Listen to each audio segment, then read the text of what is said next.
नमस्कार दोस्तों। प्रधानमंत्री नरेंद्र मोदी अक्सर अपने मन की बात करते हैं। आपने उनको रेडियो पर सुना होगा, मन की बात कार्यक्रम हर महीने आता है। लेकिन आज बीजेपी संसदीय दल की बैठक में प्रधानमंत्री नरेंद्र मोदी ने मन की नहीं बल्कि अपने दिल की बात कही और आज उन्होंने ऐसा कह दिया कि वाकई उन्होंने खुद को हिंदू हृदय सम्राट साबित कर दिया। कश्मीरी पंडितों पर जो फिल्म बनी है द कश्मीर फाइल्स, जिसको लेकर इतना बवेला मचाया जा रहा है एक पक्ष के द्वारा, वो पक्ष जिसका इकोसिस्टम अब तक पूरे बॉलीवुड पर एक छत्र राज कर रहा था, काम कर रहा था, उसको अपना किला ध्वस्त होते दिखाई दे रहा है। और जो दर्शकों की भीड़ इस फिल्म को देखने के लिए उमड़ रही है, उससे वो बहुत हैरान परेशान है और वो लगातार षड्यंत्र कर रहे हैं। और उनके जो फॉलोअर्स हैं वो ट्विटर पर लगातार उल्टी सीधी बातें इस फिल्म को डिस्क्रेडिट करने के लिए कर रहे हैं। प्रधानमंत्री नरेंद्र मोदी ने भी यही बात कही। उन्होंने कहा कि मुझे हैरानी है कि जो लोग फ्रीडम ऑफ एक्सप्रेशन के झंडाबरदार हैं, अक्सर फ्रीडम ऑफ एक्सप्रेशन के लिए स्ट्रगल करते दिखते हैं, उन्होंने ये भी नहीं समझा कि इस फिल्म में क्या है। अगर वो इस फिल्म की एक समीक्षा करते, उसमें कोई कमियां हैं या उसका एक एनालिसिस करते, क्या बात और उसमें ऐड की जा सकती थी, ये अगर उसका एक तर्जिया करते तो बात समझ में आती। लेकिन वो इतने फ्रस्ट्रेशन में है, वो सच को स्वीकार करने को तैयार नहीं है। देखिए प्रधानमंत्री ने क्या कहा। इन दिनों आपने देखा होगा कश्मीर फाइल फिल्म की चर्चा चल रही है और जो लोग हमेशा फ्रीडम ऑफ एक्सप्रेशन के झंडे लेकर के घूमते हैं, वो पूरी जमात बौखला गई है पिछले 5-6 दिन से। और ये फिल्म का तथ्यों के आधार पर, आर्ट के आधार पर उसकी विवेचना करने के बजाय उसको डिस्क्रेडिट करने के लिए बड़ा मुहिम चला है। आपने देखा होगा एक पूरी इकोसिस्टम, कोई सत्य उजागर करने का साहस करे, उसको जो सत्य लगा उसने प्रस्तुत करने की कोशिश की, लेकिन उस सत्य को न समझने की तैयारी, न स्वीकारने की तैयारी है, न ही दुनिया इसको देखे इसके लिए उनकी मंजूरी है।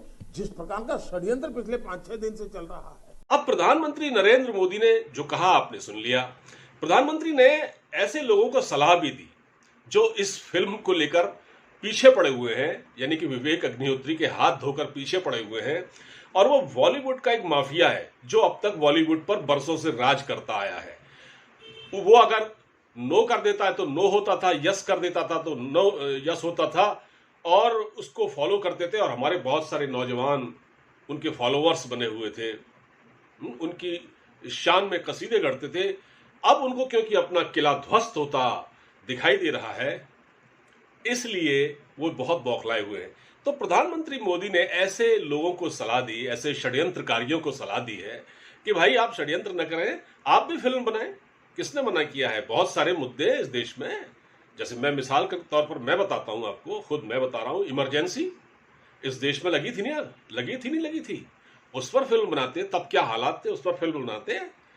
और जब हिंदुस्तान पाकिस्तान का बंटवारा हुआ था, उस पर एक फिल्म बना सकते थे। अरे भैया, इस देश में फिल्में बनी है नहीं बनी?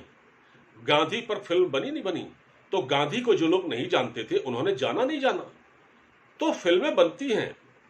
देखिए, फिल्में हमारे समाज का दर्पण हुआ करती है और आम आदमी उन फिल्मों में अपना अक्स यानी अपना चेहरा देखा करता है। तो फिल्में बननी चाहिए। तो प्रधानमंत्री ने कहा भाई आपसे किसने मना किया? आप भी, आपको अगर कोई विचार अच्छा लगता है या आपके पास कोई स्टोरी है, आप भी बनाइए। लेकिन बगैर सोचे समझे आप किसी के हाथ धोकर पीछे पड़ जाएं, षड्यंत्र करने लग जाएं और आप उसको नकार दें, ये तो नहीं हो सकता। उसने भी तो कुछ सोचा होगा, समझा होगा। और विवेक अग्निहोत्री को ये मालूम था, विवेक अग्निहोत्री को ये मालूम था कि इसके साथ ऐसा होने जा रहा है। देखिए प्रधानमंत्री ने क्या कहा। मेरा विषय कोई फिल्म नहीं है, मेरा विषय है कि जो सत्य है उसको सही स्वरूप में देश के सामने लाना देश की भलाई के लिए होता है। उसके कई पहलू हो सकते हैं। किसी को एक चीज नजर आती है, किसी को दूसरी नजर आएगी। जिनको लगता है कि ये फिल्म ठीक नहीं हुआ, अपनी दूसरी फिल्म बनाए, कौन मना करता है? लेकिन उनको हैरानी हो रही है कि जिस सत्य को इतने सालों तक दबा करके रखा, उसको तथ्यों के आधार पर जब बाहर लाया जा रहा है और कोई मेहनत करके ला रहा है, तो उसको पूरी कोशिश में लग गई है, पूरी कोशिश। तो जैसा कि मैंने आपको बताया कि विवेक अग्निहोत्री को पता था कि ये सब होने वाला है।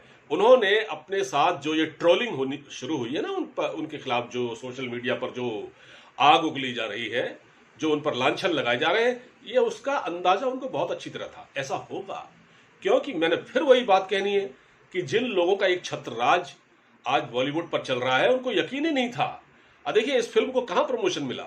प्रमोशन मोदी जी ने कर दिया। पहले मोदी जी से ये लोग मिले और मोदी जी ने देखा फिल्म खुद ही प्रमोट हो गई, और इतनी प्रमोट हुई कि आज लोग दौड़े दौड़े थिएटर्स की ओर जा रहे हैं और सीटें मिलना मुश्किल हो रहा है। और उत्तराखंड सहित उत्तर प्रदेश में भी और मध्य प्रदेश में भी और बाकी राज्यों में भी, कुछ और राज्यों में इस फिल्म को टैक्स फ्री कर दिया गया। लेकिन हाँ, कांग्रेस शासित राज्य में अभी ऐसा नहीं हुआ। और राहुल गांधी जो खुद को एक कश्मीरी पंडित बताते हैं, कहते हैं कि मैं कौल हूं, कौल पंडित जो होते हैं ना, कश्मीर में कौल ब्राह्मण जो होते हैं वो बताते हैं, और वो कश्मीर पिछले दिनों गए भी थे, आपको याद होगा। लेकिन राहुल गांधी कुछ नहीं बोल रहे, बल्कि उनकी केरला यूनिट ने एक ट्वीट किया, वो भी ऐसा ट्वीट कर दिया जिसको बाद में उनको डस्टबिन में फेंकना पड़ा डिलीट करके। तो ये एक नाकामी है, ये एक राहुल गांधी की नाकामी है। राहुल गांधी कहां है? और वो खुद को कश्मीरी पंडित बताते हैं, वो क्यों नहीं बोल रहे हैं? और वो आए कश्मीर में जो हकीकत है वही तो दिखाई गई है, इसमें कोई ढका छिपा थोड़ी है भाई। तो प्रधानमंत्री मोदी ने आज एक बार फिर बीजेपी संसदीय दल की बैठक में इन लोगों के चेहरे से नकाब उतार दिया, इन लोगों का पर्दाफाश कर दिया, चेहरे से नकाब खींच के फेंक दिया, और ये परेशान है इसलिए। ठीक, तो ये है आज की कहानी। मैंने सोचा इस पर आपसे बात करूं। इस वीडियो को ज्यादा से ज्यादा शेयर कीजिएगा, लोगों तक पहुंचाइए, इसे फॉरवर्ड कीजिए, और हाँ, हमारे चैनल को सब्सक्राइब कीजिएगा। नमस्कार।